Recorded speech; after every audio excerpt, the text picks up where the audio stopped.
This is Desert Homestead Prepping. Make sure to like and subscribe and hit that bell for notifications. Okay, so I'm going to do a quick review on how this T-post pounder has worked for us. So, if you want to just skip to the review and some of the details, then, just jump toward the end of the video and we'll go over some of those things. Because we're gonna take it out, we're gonna give it a try, and get used to it, see how it does. We're gonna do some poles and some 2-inch poles that are meant for chain link, and we're gonna do T-posts, and we're gonna see how it does. And then we'll come back and we'll give you a review on some of the details that we find with it. So the time has come. We are finally going to start working on fencing in the property. So it's going to be a hell of a task. In order to do this, we have ordered a T-post driver, a gas-powered one, and we're going to put that thing to the test. All right, so we're going to give this thing a try. So with how heavy this thing is, it's like 50 pounds, give or take. And these posts are 8 feet long, so I have to stand on the back of this four-wheeler and put this thing up, way up above my head to get these in the ground. And so there's no way I can do this by myself. I did try some test ones, and yeah, it was just not happening. It was just too sketchy to try to balance it and all that stuff. So I have my beautiful little helper here to help me out. All she's got to do is pick them up and hold them straight for me, and then we'll sink them in the ground. I got a plan. I got them all laid out so that there is this smaller attachment on here that is for the T-posts, and then there's a larger springed attachment that's going to be for the 2-inch pipe. So I'm going to do the T-posts, and then I'll come back and do the 2-inch pipe and see how that goes. So let's give this a shot, see how long it takes, see how much energy I have to put into this compared to the the manual style, which is just the old-fashioned post pounder. And we'll see how long it takes to get this row done.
All right, so we're going to go over some of the pros and cons real quick about this T-post pounder. So the positive is that when the thing ran, it worked excellent. We have some really hard, rocky ground, and this made some quick work on our T-posts, and sunk them in pretty quick. It looked like we were doing, on average, a T-post a minute. So about a minute to drive a T-post. Then of course take some time to drive to the next one. So it worked really good for that. You know, it's got these two different attachments. This one is a smaller one that's only for T-posts, and then there's this larger one, and this larger one is designed for poles and larger posts. And I found that it worked really good. It's got a puck inside there. Let me show you. A puck inside there with a spring.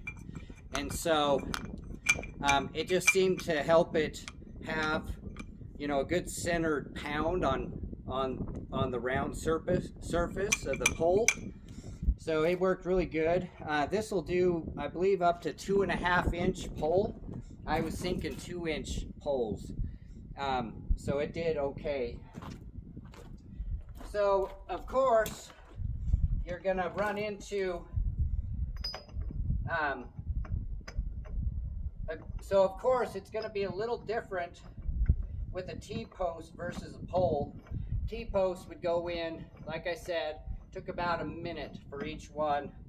Took maybe twice as long depending on the soil for a pole, because you got a much larger surface area that you're pounding into the ground.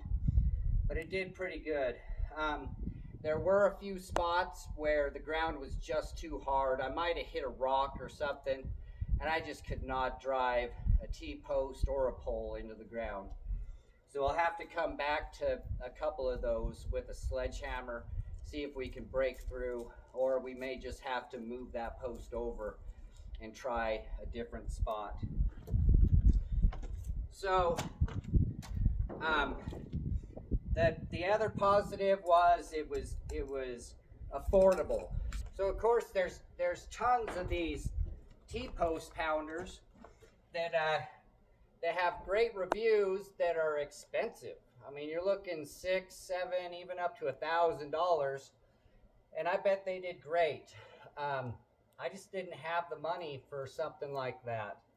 And this one had decent reviews, the few that it had. I think it had like 20 or maybe 30 reviews. So those are some of the positives. So the negatives, what I found out with it was prone to overheat. So that is why I took this off of here. This was a protective shroud.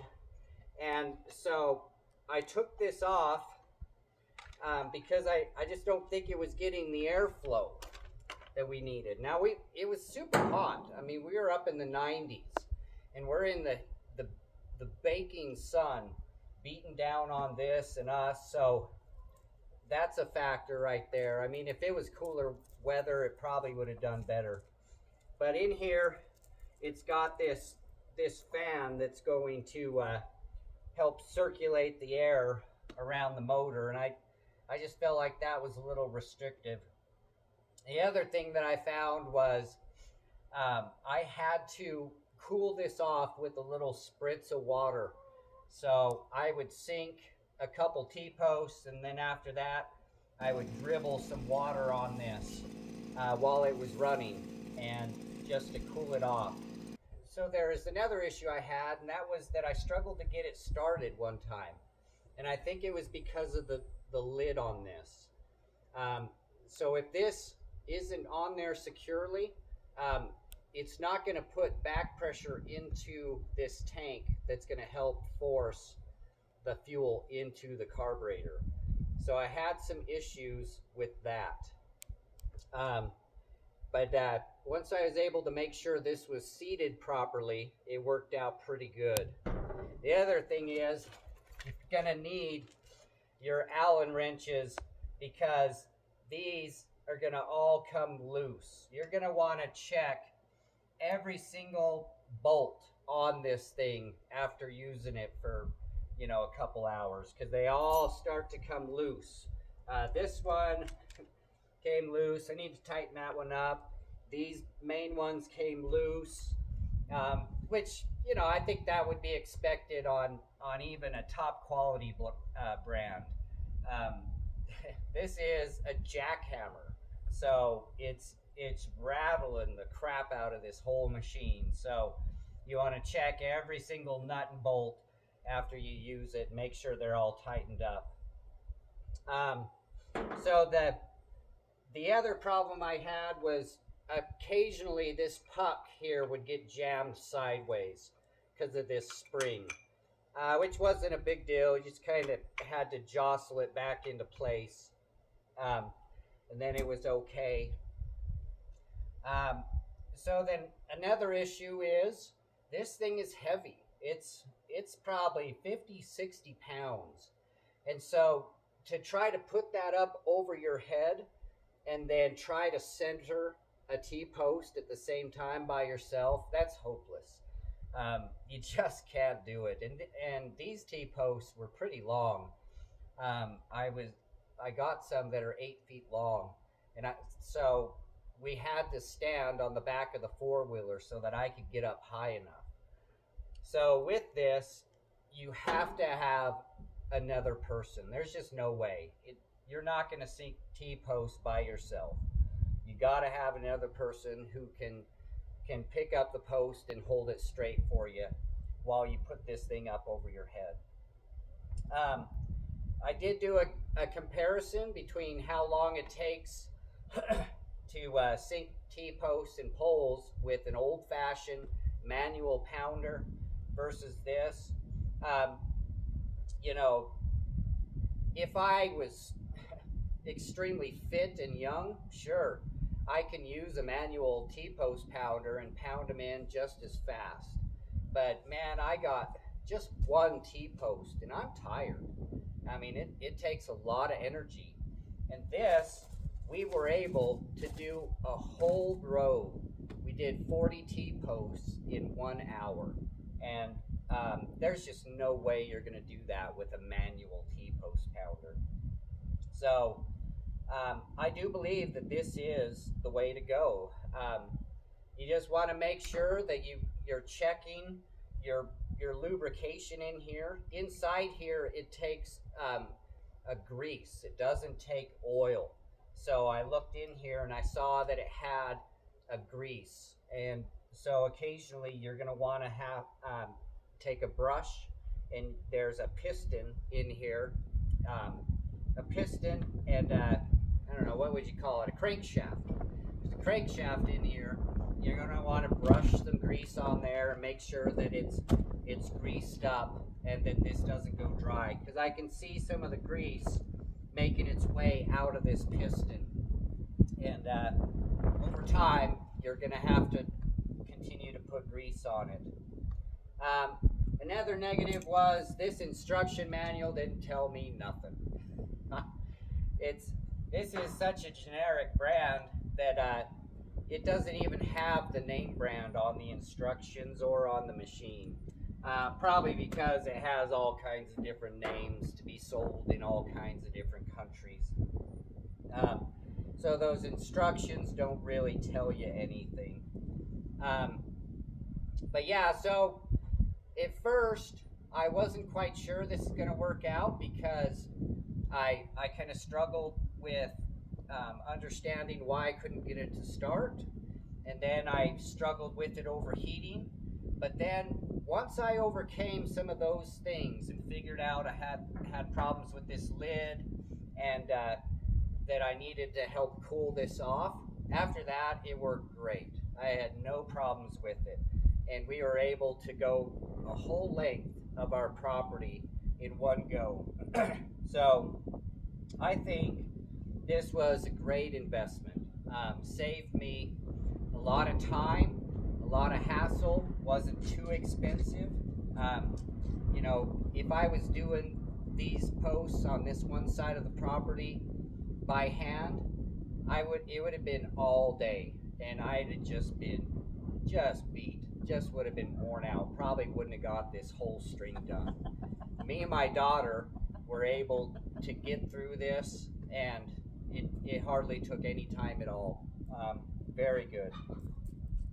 All right, so yeah, you know, if you guys would like one like this, then just follow the link in the description, and we'll link this exact same one off of Amazon. And you know, hopefully it works out well for you guys. I think in some of the eastern states, you know, Missouri or Wisconsin, I think you guys have some better soil. We have really rocky ground around here, so I wasn't quite sure this is going to even work at all. So in a place where you have better soil, oh yeah, this would, you'd probably sink T-post in 30 seconds, super fast. So I think this would do great for you. All right, so make sure you guys come back for more. We're gonna still continue with the fence. We have to get some gates, and we have to get some main poles to hang those gates, and of course we got to get the field fencing after that. And you know, we're plugging away one step at a time. We'll have this place more secure for our dogs and our animals, and you know, it's just going to be a much better situation where we don't have to worry so much. So yeah, make sure you come back for more, and we'll catch you guys in the next one.